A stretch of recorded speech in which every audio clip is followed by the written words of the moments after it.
came to the United States in 2009. She's young, married, and in college. She's 16 weeks pregnant today, and although she isn't completely against abortion when it comes to special circumstances, she does believe that there are other options rather than terminating a pregnancy.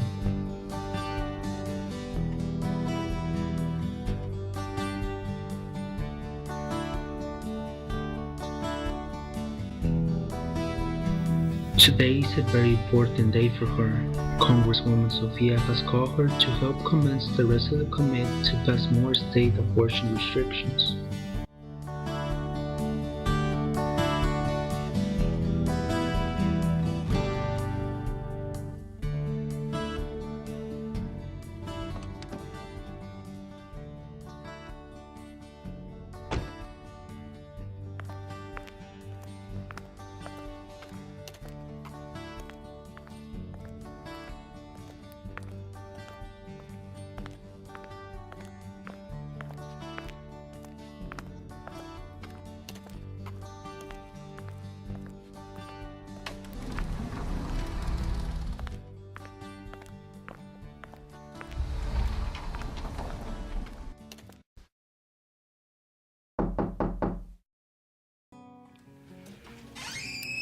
Hi. How are you doing today? Good. Everyone, this is my niece. Go ahead and sit down.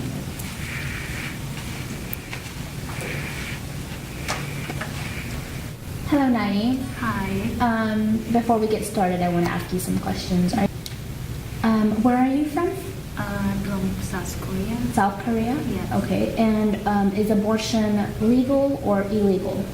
It's illegal. Illegal. Yes. Is it legal under certain circumstances? No, Or is any it just? circumstance, there's no acceptable any. Do you believe that abortion is okay under circumstances such as abortion or? I'm against the abortion. Uh-huh. Some situation, it should be acceptable, kind of a rape woman or something like that. And then some woman can get a miscarriage.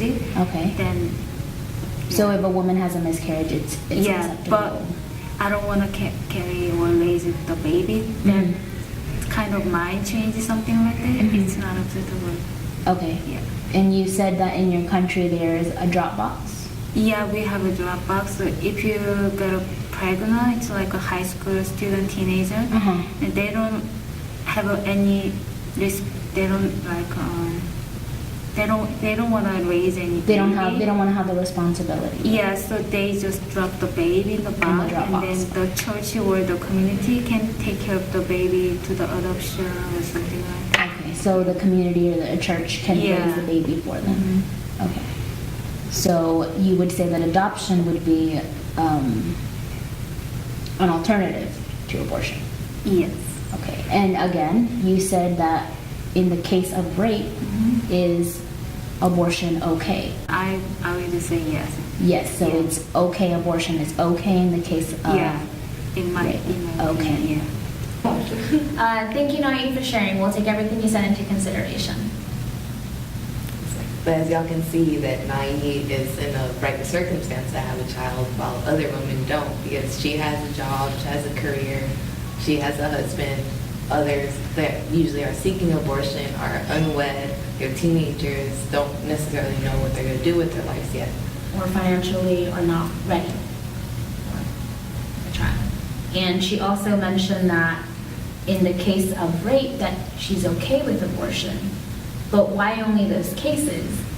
Are we saying that the lives of children who are conceived by rape less worthy than the lives of children who are willfully conceived? Well, in the case of abortion, I consider it as murder, as science has proved that life begins at conception.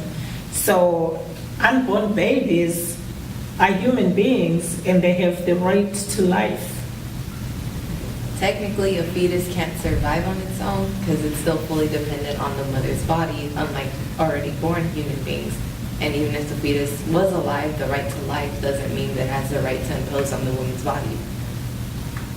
And personhood becomes or begins after a fetus becomes viable, according to Roe versus Wade.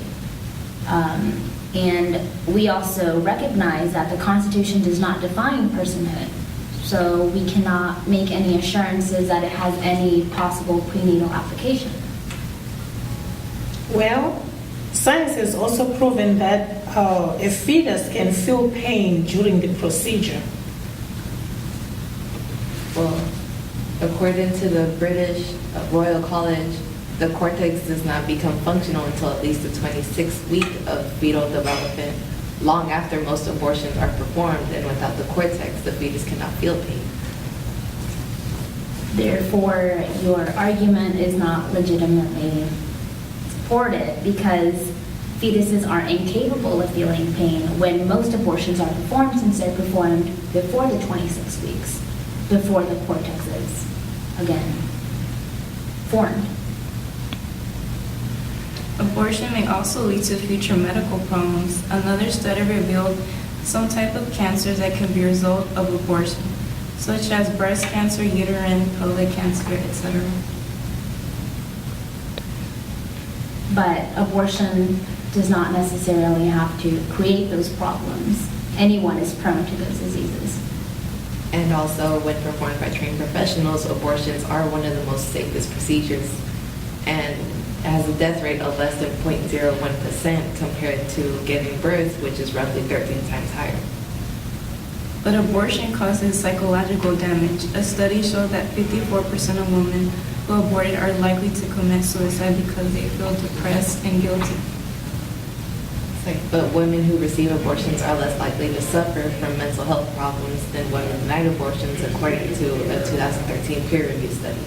And in Roe versus Wade, we also recognize that maternity or additional offspring may force upon the woman a distressful life in future with psychological harm. And bringing a child into a family already unable psychologically and otherwise to care for it is a problem.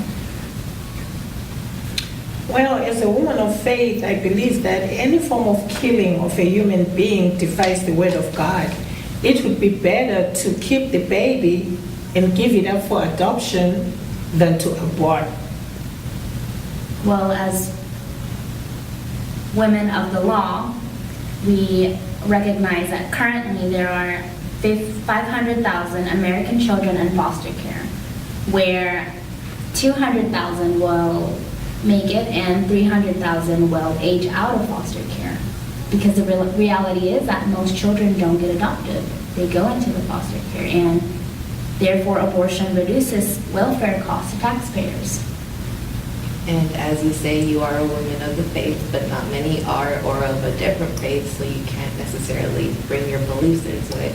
That's why we have to have our separation of church and state. But could you really do this to Naya's baby?